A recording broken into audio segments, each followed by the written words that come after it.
ఓం శ్రీరామచంద్ర పరబ్రహ్మణే నమః. శ్రీ గురుభ్యో నమః. శ్రీమాత్రే నమః. శ్రీ గణేశాయ నమః.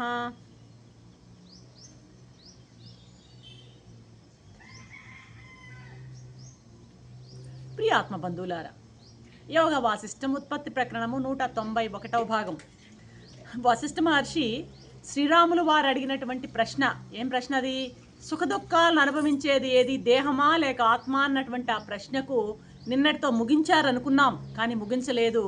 ఆ ప్రశ్నకు సమాధానాన్ని మళ్ళీ కొనసాగిస్తూ ఉన్నారన్నమాట. ఏమంటున్నారు వశిష్ఠ మహర్షి? రామా, సుఖదుఖాలను అనుభవించేది జీవాత్మే. ఇప్పుడు కొయ్య గోడ లాగా దేహం అనేది జడమైనది. జడమైన దేహానికి సుఖదుఖాలు ఉండవు. జడమైన దేహం సుఖదుఖాలు అనుభవించడం లేదు, దేహానికి సంబంధమే లేదు సుఖదుఖాలకి. ఇకపోతే ఆత్మ అన్నావు కదా, ఆత్మ శుద్ధ చైతన్య స్వరూపం. అది శుద్ధ చైతన్య స్వరూపమైనటువంటి ఆత్మకు కూడా సుఖదుఖాలు ఉండవు. మరి సుఖము దుఃఖము అనుభవిస్తున్నది ఎవరయ్యా అంటే జీవుడే. జీవుడే కర్మఫల భోక్త, కర్మఫలాలను అనుభవిస్తున్నది. వాడు ముందు నవ్వుతూ చేసినటువంటి పుణ్యకార్యాలకి, మంచి కార్యాలకి పుణ్యము ఆనందము, చెడు కార్యాలకి పాపము దుఃఖము అనుభవిస్తున్నది జీవుడే. అటు ఆత్మకి కానీ ఇటు దేహానికి కానీ ఏమాత్రం సంబంధం లేదు. ఈ భౌతికమైనటువంటి దేహం అసలు నువ్వు ఒక్కటి మర్చిపోవద్దు రామా. ఏమిటి? ఈ కనిపించేటువంటి జడమైన దేహాన్ని జీవుడు అనుకుంటావేమో, కానే కాదు. జీవుడు అంటే ఎవరంటే మనసే జీవుడు. అర్థమవుతుందా? మనసే జీవుడు అనమాట. అనంతమైనటువంటి అన్నిటినీ అనుభవిస్తున్నది కూడాను ఈ జీవుడే. అసలు ఈ సుఖదుఖాలు ఎవరు అనుభవిస్తున్నారు అంటే అజ్ఞాని మాత్రమే. అజ్ఞాని యొక్క చిత్తంలోనే ఈ సుఖదుఖాలన్నీ ఏర్పడుతున్నాయి. జ్ఞానము లేనివాడు, అజ్ఞాని అంటే జ్ఞానం, జ్ఞానం అంటే ఏంది? సర్వము నేనే అన్నటువంటి ఆ భావన లేనివాడు, ఏకాత్మ భావన లేనివాడికే ఈ సుఖమైన దుఃఖమైన.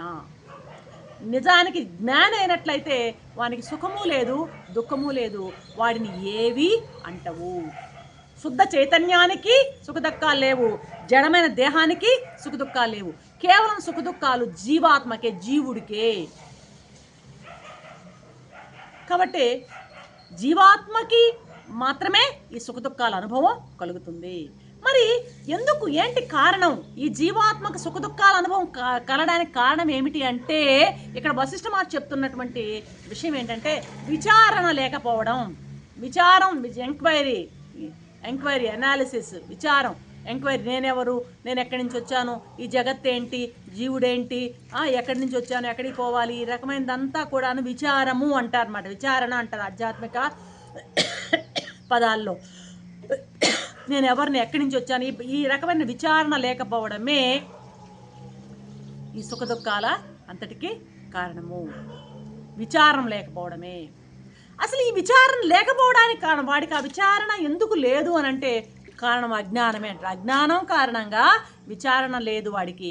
విచారణ లేని కారణంగా వాడికి సుఖదుఖాలన్నీ కలుగుతున్నాయి అంటున్నారు మహర్షుల వారు.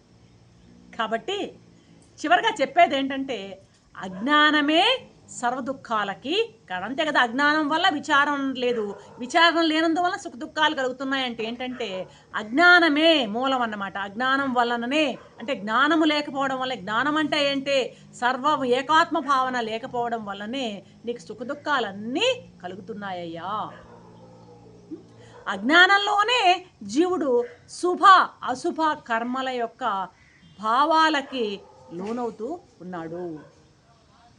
పట్టుపురుగు ఏం చేస్తుంది? తన గూటిని తానే అల్లుకుంటుంది, అల్లుకొని చివరికి దాంట్లోనే చిక్కుకొని దాంట్లోనే చనిపోతుంది.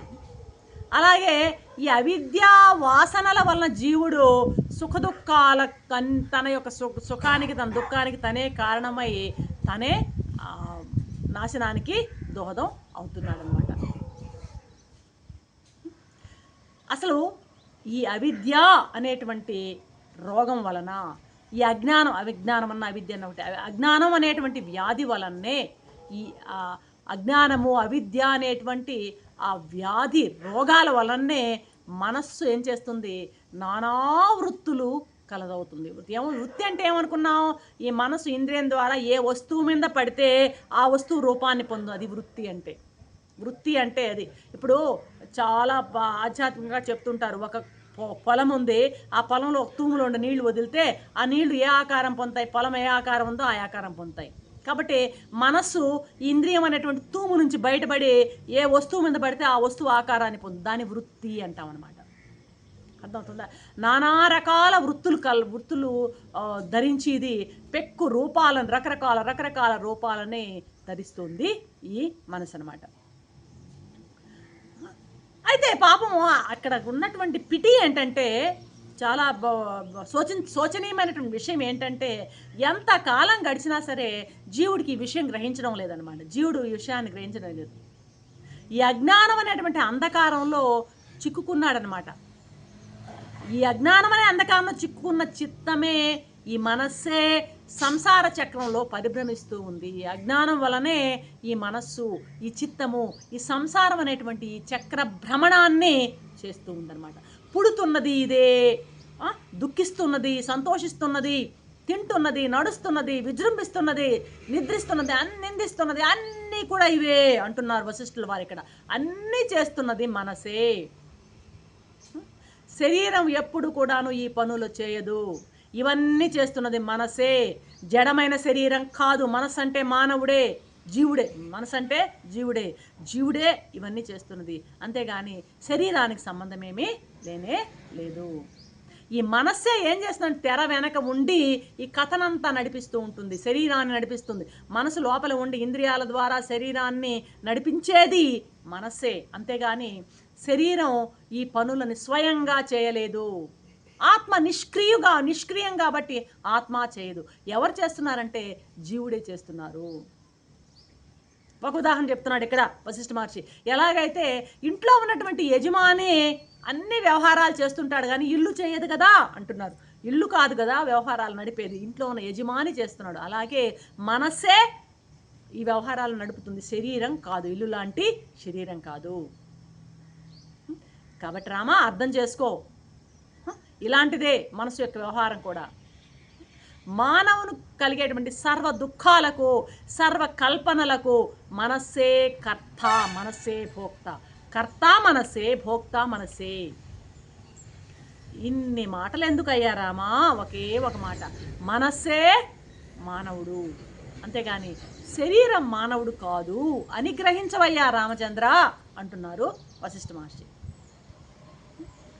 ఆత్మజ్ఞానాన్ని పొందినట్లయితే ఆ మనస్సు రకరకాల పనులను నిర్వహిస్తున్నప్పటికీ కూడాను వాటి పట్ల ఆసక్తి కలిగి ఉండదు. కాబట్టి ఆత్మజ్ఞానాన్ని కలిగి ఉండాలి. ముందు ఎపిసోడ్లో చెప్పాడు, ఆత్మజ్ఞాన వాసనాక్షయం చేసుకోవయ్యా, తర్వాత ఆత్మజ్ఞానాన్ని పొందవయ్యా అన్నారు కదా.